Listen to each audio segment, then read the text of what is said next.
Hello everyone. Hello. Good afternoon and welcome. A special welcome to our friends from abroad. A number of Norwegians and others here. It's good to have you. I just returned from Malawi, where I spent 2 days in the company of the Vice-Chancellors of 3 sister institutions. We have, 4 of us formed a network. It started around an HIV and AIDS program called Zamanawe. And Zamanawe in Zulu means that we can do this together. Zamanawe in Malawian, I think it's Chiwe, means that to obtain deeper knowledge. I thought it's quite appropriate that that word, which is actually just made up of the first 2 letters of each of the 4 universities, Za for Zambia, Ma for Malawi, and Na from Namibia, and We for Western Cape. And it turns out to have this deep meaning that we can do things together, and that's important for us always is to try to understand things. Now, in 1996, I invited a Norwegian academic, coincidentally, by the name of Per Dallin, to come and spend some time with me. The reason was that I was then mandated as the head of education of this province to oversee a very, very complicated process. The process involved what is called the rationalization and redistribution of resources within the education system of our country. Now, to understand that, you must understand just briefly what was happening in education in our country prior to 1994. And we had a tremendously unequal distribution of resources in this country. And so we had actually 4 different groups of people, all located differently with respect to these resources. Top of the pops receiving about 6 times that of the ones at the bottom was the white community. And as a consequence of that, the schools built in their areas equaled anything in the world, better than most in the world.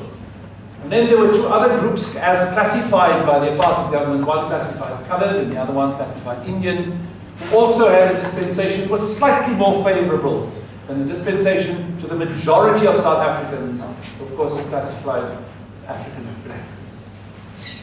Come 1995, they begin the debate on what's to be done in education. How do you now, in this new democratic dispensation, deal with the distribution of funds for education? And the outcome of that was a decision taken on the 29th of September of 1995, which said that we in South Africa would standardize in primary schools at 40 to 1. For every 40 pupils, there would be 1 teacher. And in high schools, for every 35 pupils, there would be 1 teacher. And the outcome of that was quite interesting. Because in 8 of the 9 provinces, that meant that for the majority of schools, the pupil-teacher ratio dropped, sometimes from 70 or 80 and 90 to 1 to 45 to 40 to 1 and 35 to 1. Except for this province, which was on the wrong side of the new dispensation. They were on the wrong side of the new dispensation, which meant that their classes would grow bigger, which meant that they would lose teachers. The number of teachers that had to be lost was 8,500 out of about 40,000. It was my job, as the newly appointed head of education, to oversee that process of the redistribution of resources. And that was a very hard thing to do, and a very hard thing for the people of the Western Cape to accept.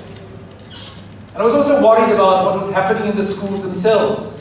As a consequence of the struggle and the form the struggle took, there was very little education as such that was happening in our schools.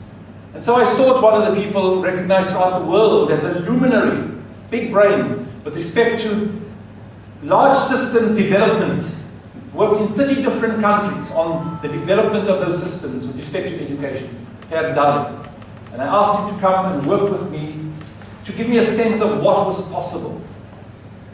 And one of the things he said right at the beginning when he arrived was that we are faced with this challenge in our country at one of the most difficult periods in human history. So we have a huge problem, the problem of transcending the apartheid legacy. And it brings me the news that you are dealing with this very difficult problem, but it's far more difficult because the world itself is now being faced with big challenges.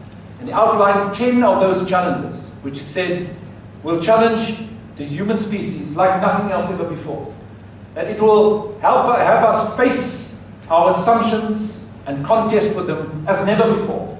And that we would all have to undergo what he called a true paradigm shift as we now engage with these huge challenges coming at the human species globally, while at the same time for us dealing with the challenge in